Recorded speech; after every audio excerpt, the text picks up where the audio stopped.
নমস্কার বন্ধুরা, আজ আমি উপস্থিত হয়েছি আরও একটি ভিডিও নিয়ে। আজ আমরা যে টপিকটি নিয়ে আলোচনা করব, একটি ডেমো ক্লাসের টপিক বেছে নিয়েছি, জিওস্ট্রপিক উইন্ড। তো চলুন আমাদের আলোচনা শুরু করা যাক।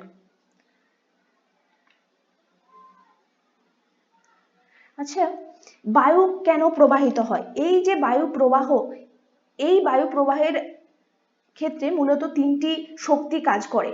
প্রথমত, এই যে প্রেসার গ্রেডিয়েন্ট ফোর্স, এটা কি করছে? উচ্চচাপ থেকে বায়ুকে নিম্নচাপের দিকে নিয়ে আসছে। আর এরপর কি রয়েছে? কোরিলিস ফোর্স।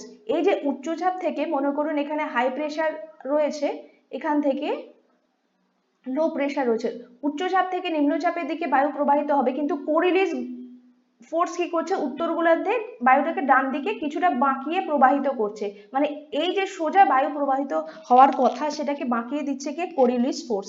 আর অন্যদিকে আরেকটি ফোর্স কাজ করছে, যেটা হলো ফ্রিকশন বা ঘর্ষণ, ভূপৃষ্ঠের ঘর্ষণ জনিত ফোর্স।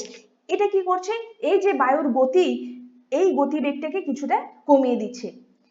জিওস্ট্রপিক উইন্ড সবচেয়ে বেশি দেখা গিয়ে থাকে ঊর্ধ্ব আকাশে, যেখানে একেবারেই ফ্রিকশন ফোর্সটা জিরো, একেবারেই থাকে না বলে ঊর্ধ্ব আকাশে কিন্তু এই জিওস্ট্রপিক উইন্ড কাজ করে। তাহলে এই যে তিনটি শক্তি আমি বললাম, এই যে প্রেসার গ্রেডিয়েন্ট ফোর্স, এটা গাড়ির ইঞ্জিনের মতো কাজ করে, বায়ুকে একদিক থেকে অন্যদিকে প্রবাহিত করতে সাহায্য করে। আর এই যে কোরিলিস ফোর্স স্টিয়ারিং এর মতো কাজ করে, সেটাকে বাঁক দিচ্ছে, ঘুরিয়ে দিচ্ছে। আর এই যে ফ্রিকশন ফোর্স, সেটা ব্রেকের মতো কাজ করছে, বায়ুকে মানে থামিয়ে দিচ্ছে। এরপর আমরা জানবো প্রেসার গ্রেডিয়েন্ট ফোর্স। বায়ু সবসময় কি হচ্ছে? এই উচ্চচাপ থেকে বায়ু নিম্নচাপের দিকে প্রবাহিত হয়। এটি অনেকটা পাহাড়ি ঢালের ঝর্ণার মতো, মানে ওপর থেকে যে প্রেসার রয়েছে, ওপর থেকে বায়ু নিচের দিকে প্রবাহিত হচ্ছে। তাহলে বায়ুর চাপের পার্থক্য যত বেশি হবে, মনে করুন এখানে হাই প্রেসার রয়েছে 1000 MB, কিন্তু সেখানে লো প্রেসারে এখানে রয়েছে 100 MB, তাহলে কি হবে? যত এর ডিফারেন্সটা বেশি হবে, এর ডিফারেন্স কত? 900। যত ডিফারেন্সটা বেশি হবে, তত বায়ু প্রবাহের গতিবেগ তত বাড়বে।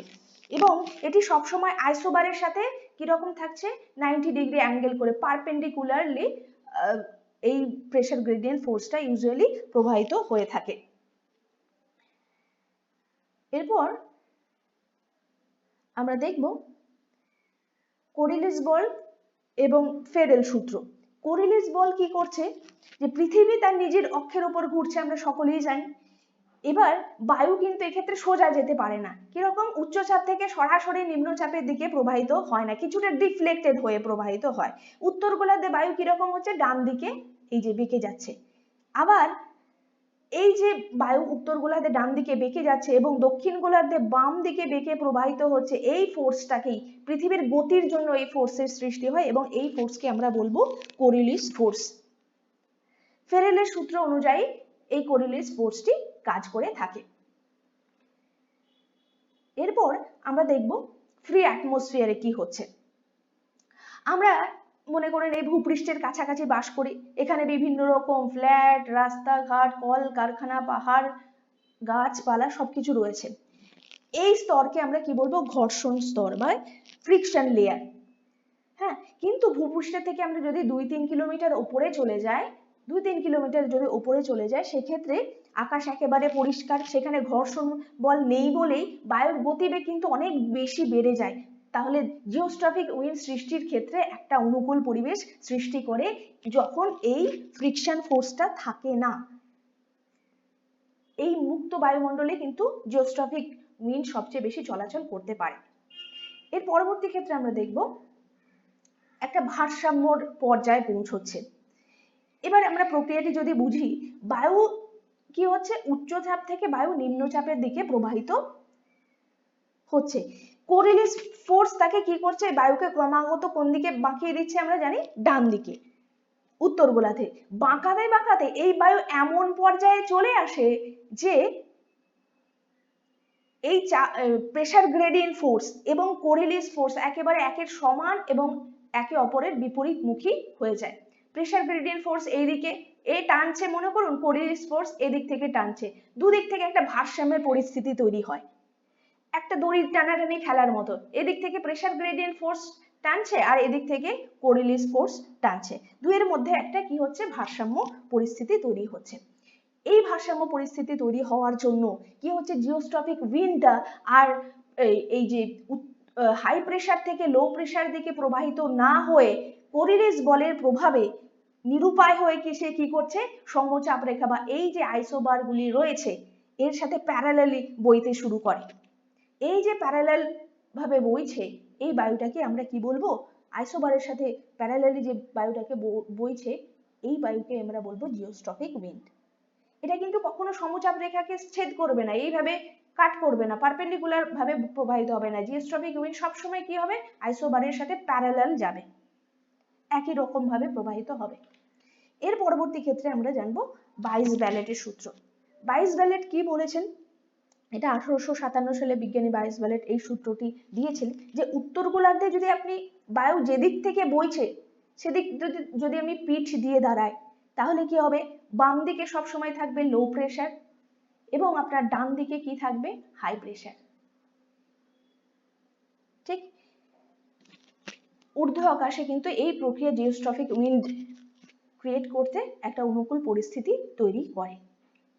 এর পরবর্তী ক্ষেত্রে আমরা জেট স্ট্রিমের কথা যদি বলি, জেট স্ট্রিম যদি বলা হয় ইন্টারভিউতে একটি প্রশ্ন যদি আপনাকে করা হয়ে থাকে, আপনি আচ্ছা জিওস্ট্রপিক উইন্ডের একটি উদাহরণ দিন, জেট স্ট্রিম কিন্তু এর সবচেয়ে বড় উদাহরণ। এটা ঊর্ধ্ব আকাশে অত্যন্ত দ্রুতগামী, যেখানে ফ্রিকশন ফোর্স একেবারে নেই, প্রচন্ড গতিতে এই জেট স্ট্রিম প্রবাহিত হচ্ছে সমচাপ রেখার সমান্তরালে এবং বিশ্ব জুড়ে যে তাপের ভারসাম্য সেটা বজায় রাখতেও সাহায্য করছে এই জেট স্ট্রিম, যেটা কিন্তু একটা জিওস্ট্রপিক উইন্ডের একটা প্রকৃষ্ট উদাহরণ। এবার ভারতে এর কি প্রভাব লক্ষ্য করা যাচ্ছে এই জেট স্ট্রিম বা জিওস্ট্রপিক উইন্ডের। শীতকালে কি হচ্ছে, হিমালয়ের দক্ষিণ দিয়ে যে একটা শক্তিশালী জেট স্ট্রিম প্রবাহিত হচ্ছে সেটাও কিন্তু এক ধরনের যে পশ্চিমী ঝঞ্ঝা হচ্ছে ভূমধ্যসাগর থেকে ভারতবর্ষে বয়ে নিয়ে আসছে, এটাও কিন্তু এক ধরনের জিওস্ট্রপিক উইন্ড, যেটা জেট স্ট্রিম হিসেবে ভারতবর্ষে প্রবেশ করছে এবং ভারতবর্ষে শীতকালীন বৃষ্টিপাত ঘটাচ্ছে। এরপর পশ্চিমবঙ্গে যে শীতকালে মাঝে মাঝে বৃষ্টিপাত হয়, দেখবেন অনেক সময় দুর্গাপুজোর সময় প্রচন্ড পরিমাণে বৃষ্টিপাত প্রায় প্রত্যেক বছরই হচ্ছে, মেঘলা আকাশ, হালকা বৃষ্টি, এটাও কিন্তু এই জিওস্ট্রপিক উইন্ডেরই ফল।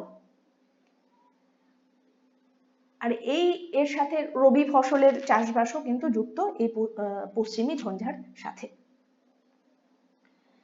এরপর বন্ধুরা আমরা আমাদের ক্লাস শেষ করার আগে আরো একটি বিষয় আপনাদের সাথে শেয়ার করতে চাইছি। আমি দেখুন শুধুমাত্র জিওগ্রাফি পড়ে এই সময় দীর্ঘমেয়াদে কিছু করা কিন্তু একটা কঠিন ব্যাপার। এর সাথে সাথে আমাদের আরো সাধারণ জ্ঞান মানে জিকে, রিজনিং, ম্যাথ প্র্যাকটিস, তার সাথে সাথে পলিটি থেকে, হিস্ট্রি থেকে, ইকোনমি থেকে বিভিন্ন টপিক আমাদের পড়ে রাখা উচিত পরিস্থিতি যেদিকে আসছে। ইংলিশ গ্রামার বলুন, ইংলিশ ভোকাবুলারি বলুন, বিভিন্ন এক্সাম। আমরা তো শুধু জিওগ্রাফির শুধু এসএসসি নিয়ে বসে রইনি, গত 10 বছরে 15 বছরে কোনো রকম সেরকম রিক্রুটমেন্টই হয়নি। সেক্ষেত্রে আমি চাইছি আমার এই চ্যানেলটিতে আরো কিছু ভিডিও আমি অন্য টপিক রিলেটেড আলোচনা করতে, সেটা পলিটি হতে পারে, হ্যাঁ, তারপর হিস্ট্রি হতে পারে, ইকোনমি হতে পারে, ম্যাথ হতে পারে, রিজনিং হতে পারে, এরকম একটি বিভিন্ন বিষয় আমি উপস্থাপন করতে চাইছি। আপনারা কি সেটা চাইছেন, নাকি আপনারা চাইছেন আমি শুধুমাত্র জিওগ্রাফির ভিডিওই আপলোড করি? একটু আপনাদের মতামত জানাবেন, তাহলে সেই অনুযায়ী চলতে আমার একটু সুবিধা হবে যে আপনারা ঠিক কি চাইছেন।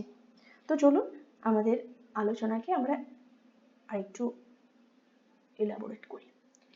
এরপর কি রয়েছে, ভূপৃষ্ঠের কি হচ্ছে, ভূপৃষ্ঠে ফ্রিকশন ফোর্সটা অনেক বেশি, মাটির কাছাকাছি, তাই না?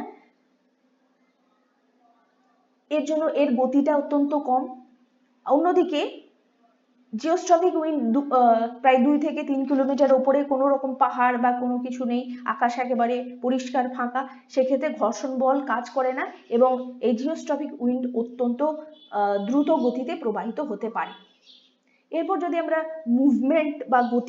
মুভমেন্ট পাথ বা গতিপথের কথা বলি, ভূপৃষ্ঠের কাছাকাছি এটা কি করছে, এখানে যেহেতু ফ্রিকশন ফোর্স রয়েছে তাই এখানে কি হচ্ছে, সমচাপ রেখা বা আইসোবার্স গুলোকে আইসোবার্সের সাথে ভূপৃষ্ঠের কাছাকাছি পারপেন্ডিকুলার বা সমকোণে প্রবাহিত হয় বা একে ছেদ করে, কিছুটা আঁকা বাঁকা বা এলোমেলো ভাবে প্রবাহিত হতে পারে। অন্যদিকে ঊর্ধ্ব আকাশে কি হচ্ছে, ঘর্ষণ বল একেবারেই নেই বলে এগুলি আইসোবারের সাথে প্যারালালি প্রবাহিত হয়, পারপেন্ডিকুলারলি নয়। ঠিক আছে, এবং এদের মধ্যে একটা ভারসাম্যের কথা যদি বলি, যখন এই প্রেসার গ্রেডিয়েন্ট ফোর্স, এই যে কোরিলিয়াস ফোর্স এবং ফ্রিকশন ফোর্স, এই তিনটি ফোর্সের যোগফলের উপর বায়ুর গতিবেগ অনেকটা নির্ভর করে। আর জিওস্ট্রফিক উইন্ডের ক্ষেত্রে ঊর্ধ্বাকাশে কি হচ্ছে, এই প্রেসার গ্রেডিয়েন্ট ফোর্স এবং কোরিলিয়াস ফোর্স একটা ভারসাম্য অবস্থাতে পৌঁছচ্ছে। হ্যাঁ, একে অপরের এই প্রেসার গ্রেডিয়েন্ট ফোর্স, কোরিলিয়াস ফোর্স একে অপরের বিপরীতে কাজ করছে এবং একটা সমান শক্তি এদের মধ্যে কাজ করছে। এর ফলে জিওস্ট্রফিক উইন্ডটা ব্যালেন্স করে আইসোবারের সাথে প্যারালালি প্রবাহিত হচ্ছে। এইভাবে এই তিন শক্তির মধ্যে একটা ব্যালেন্স কিন্তু ক্রিয়েট হচ্ছে। আর এভাবে আমরা জিওস্ট্রফিক উইন্ড এই চ্যাপ্টারটিকে উপস্থাপন করতে পারি। কেমন লাগলো আজকের ক্লাস, আপনাদের কমেন্ট অবশ্যই জানাবেন। আজকের মতো এটুকুই শেষ করছি, পরবর্তী ক্লাসের জন্য অবশ্যই সঙ্গে থাকুন। ধন্যবাদ।